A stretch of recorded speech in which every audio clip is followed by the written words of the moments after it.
Hey everyone, we are sitting on the dyno in a B46, and I'm here to talk about the displays for the cars and some of the decisions that we made both in terms of hardware and software to get these things to be the way we wanted, and to solve some issues that we always felt like we had with both club and pro cars.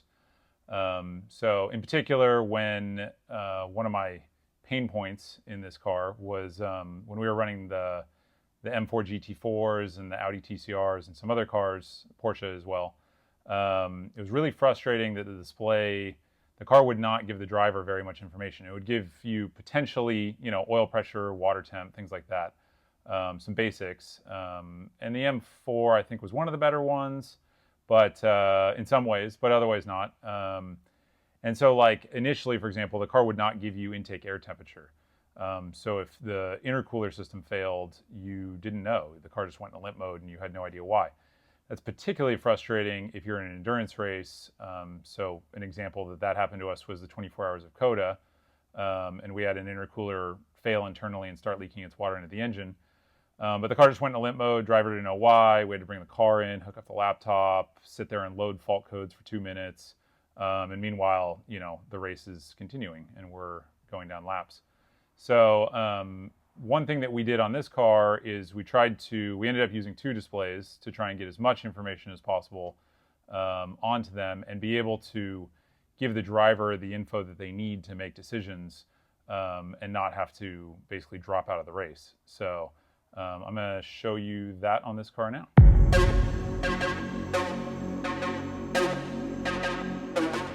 So we've got 2 ECUMaster ADU7 displays in this car. It's pretty dim because when you turn this thing on, its contrast goes out of control. But so we've got here, this is what we call our driver display. We've got lap, session time, actual time, which I need to recalibrate. The gear position, engine RPM, the little blue line is for oil temp. And it'll give a warning if you're trying to go nuts on that thing. Predictive lap I made pretty much to be the biggest thing on here. We've got brake bias, which push it. Oops, got to turn on the ignition for the ABS to be on. So brake bias, and then the other part is you can change from this steering wheel and display your traction control. Change your traction settings, your anti-lag settings. So, and then this also, for people who want even less info, we have a display that's just as minimal as possible. And then that actually shows your lap times from a session when you come in and fastest laps for a given track, which we're at the shop, so there are none, unknown track. Now over here is our engine display, and it shows a lot of other stuff. So it'll give you fuel burn per lap. I try to fit, there's obviously a lot going on here, but you want to fit as much as possible on the main screen. So, some of these are not hyper important to everyone, but I like to have this base info so that if you're running again, this to me is in an endurance race, it will show you the info, the base stuff on the main screen. And then all of these will turn red when they get into a certain, if this one, fuel pressure goes too low, oil pressure goes too low, it's red. And then we've got a lot of other screens, which is where gets kind of interesting. So this is page 1 of the Diag screen. I'll show this part in a second, but a lot of info on here for figuring out what might be going on with the car. Got things like clutch pressure. So Diag screen 2 can actually see the knock that's active on the engine, some other things. And then we've got the whole power module, which is, showing your current draw for something as well as your voltage to it, and obviously if it's on and off, and then it'll show you if it faults out for some reason. So you can like turn on the diff pump here, shows your current draw, and fuel pumps. So things like that. So this is actually very useful too. Sometimes if the car's having a problem, this will give you a warning for most stuff. You don't have to like find the problem. It'll automatically pop up with a warning. But then you can look at it and see if it's a transient issue or a further issue. and there's actually 2 pages of this. Also shows the current battery load, things like that. So there's a lot of info on here. Then the other fun one is, if we turn this off right now, so this little purple light means there's a fault going on.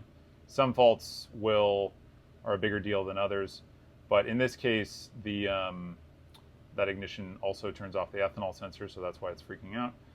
But we have these codes, and it's telling us that because when I have the ignition off, it's telling me that the lambda sensor has failed because the module that controls it is no longer powered. So it gives us this code. These can be both yellow or red. There's actually 63 different fault codes. Everything from intake cam position is not targeting to things like the manifold pressure sensor is not connected, which that's a rather big one. And like I said, you also have straight alarms that are like, this is a big problem. The reason this one is a specific alarm is if the tune that this car has right now, that's our ethanol percentage. The sensor's not powered, so that's why it's showing that. But if you go below a certain percentage, this tune is like, I don't like this. This is not good. So when you turn that guy back on, the sensor powers up, and you can see your true ethanol percentage, which makes it much happier, and then you can acknowledge that alarm. The reason I force you to acknowledge it is if it pops up and goes away real quick, then people aren't going to know what it is. So there's a quick review of the systems that we have in place to see both all your engine data and be able to focus as a driver on the things that you need to see. So I'm actually going to start the car also to show some of the interesting stuff on here. So when we first start the car, it has a special start screen. So shows you, if the alternator is charging and your fuel pressure, especially if for some reason the car's not starting, those will be red to let you know, like, hey, there's a reason I'm not starting.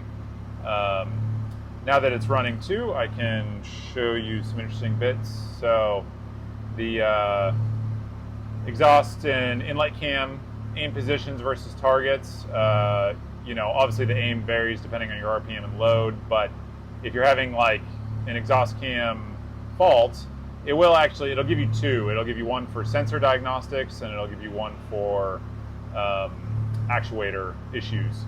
But you can see where it might be stuck as well, or if it's not reading at all or whatever, so that can help diagnose. That would be something that you would use more in the pit lane or in between a session. You're probably not going to stare at that while you're driving, but the info's there. You don't have to hook up a laptop. If the car feels down on power and it's got a fault, it can help you understand. And you have things like, this is actually the thermostat position. This has a controllable thermostat. So if that thing's wide open and your radiator temp, this is your radiator outlet temp specifically, is still low, and your thermostat's open, then you have a different issue. And again, our user manual helps walk you through some of that stuff. So you can also see your brake pressures to help understand, if you're having a brake issue, like what's the problem, if the brakes feel weird, things like that. So, and then lastly, got some useful like lambda trim.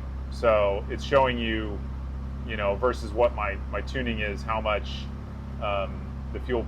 the addition or subtraction of fuel it has, so you can know if that's 25% all the time and the car feels like it's going nowhere, then you have an issue. Again, that should coincide with a fault code, but not always. So this does help you diagnose certain things that are outside the normal range.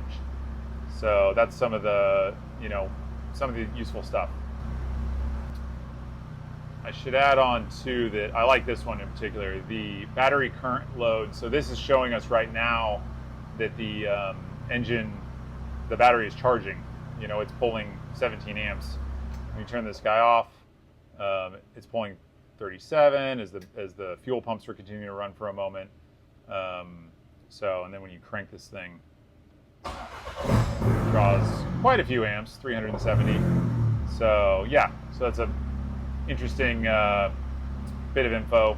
you can use that again to diagnose different things. Hope you enjoyed the video. We are continuing to add features to this, especially as our clients are using them and we get special requests. But one thing that's cool and kind of course, the point of this car is they're all the same. So when we add software, we're able to push it to all of them, and we can learn from all the different ones and what people need and what people are using it for in the field, to really, you know, we do the software once and we can put it in the work once and it applies to a whole bunch of different cars. So same as a factory race car. So thanks for watching. We're going to do some more videos on the features of the car. So follow us on YouTube and Instagram.